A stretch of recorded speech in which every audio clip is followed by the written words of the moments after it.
Alors en 2022, le secrétaire général de la présidence, Amara Camara, avait fait cette déclaration. On écoute. Il est important de retenir que le CNRD, par sa bonne foi, a démontré et dit clairement dans la charte de la transition que ni le président ni aucun membre du CNRD ne sera candidat à aucune élection. Et puis ce week-end, il a dit ça. Le président Doumbouya est un citoyen guinéen comme tout autre. Et il n'y a aucune interdiction pour le président Doumbouya de se prêter à la candidature pour gouverner le pays.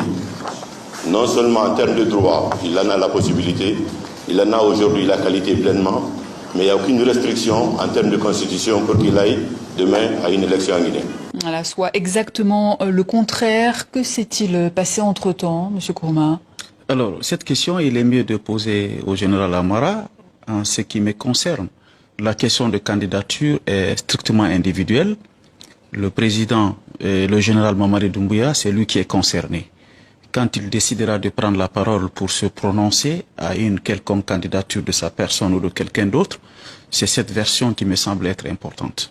Mais ce qui veut dire que ce texte constitutionnel, en l'état, ne respecte pas la charte de la transition qui, dans son article 46, stipule que ni Doumbouya ni aucun membre de la transition ne peut candidater à aucune élection.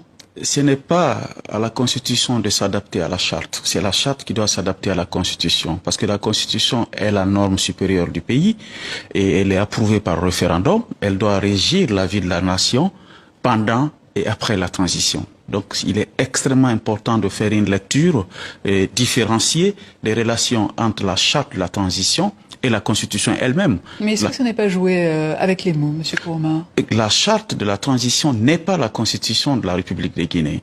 Mon travail en tant oui, mais c'est un engagement quand même. En tant que président de l'organe législatif est d'écrire une Constitution qui sera approuvée par le peuple de Guinée par référendum. Donc, est-ce que Mamadi Doumbouya sera candidat? C'est une décision strictement personnelle. Je dis bien, il ne revient pas à la Constitution de rentrer dans les spécificités ou d'établir une liste ou une catégorisation de personnes qui peuvent être candidates ou pas. Mais en tout cas, il le pourra. Dans aucun pays du monde, la Constitution n'a établi la liste des personnes qui peuvent être candidats et ceux qui ne peuvent pas l'être. Mais selon cette mouture de la Constitution, il le pourra.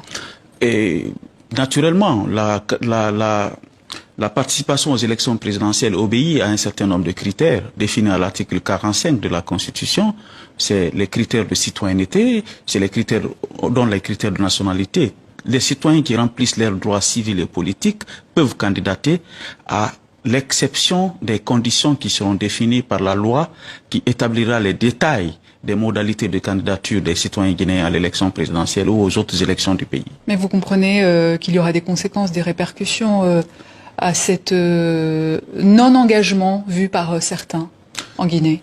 Écoutez, peut-être je ne peux pas présager, mais le travail qui nous incombe est d'écrire une constitution telle que ça a été dit dans le slogan de départ, qui correspond aux réalités de la Guinée et une constitution qui n'est pas taillée sur mesure. Et c'est ce travail que nous essayons de faire. En attendant, on l'a vu ce week-end, par exemple, quand vous avez rencontré la diaspora guinéenne, on regarde ces images.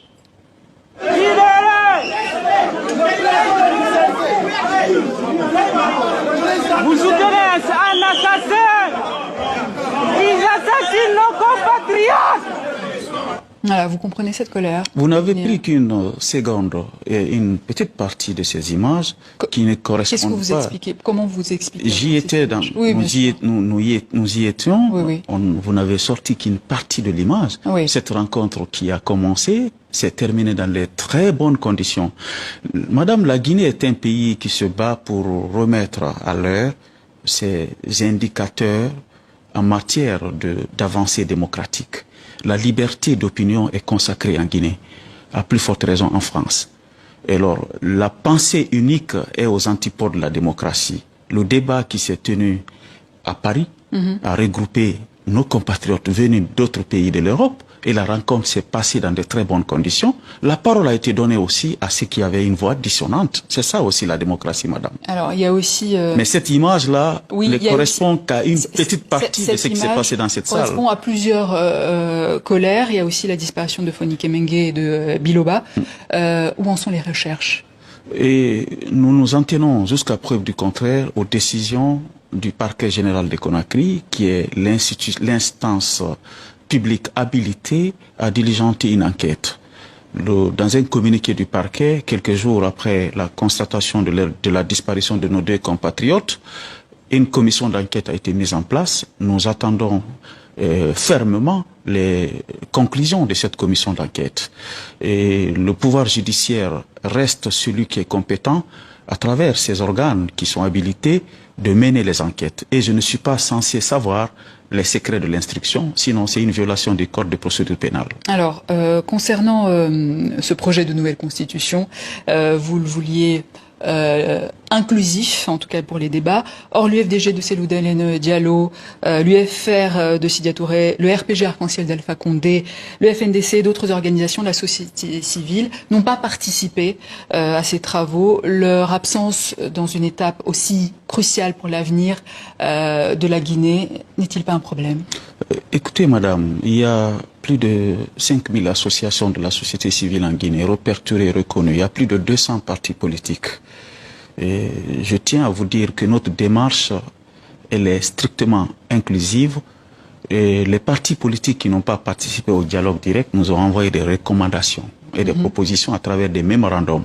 Ça m'amène à dire tout simplement que tous les partis ont participé, mais d'une manière ou d'une autre. Alors, nous avons un mémorandum. Nous avons un mémorandum aujourd'hui qui nous a été adressé par les partis de l'Alliance qu'on appelle Union Sacrée.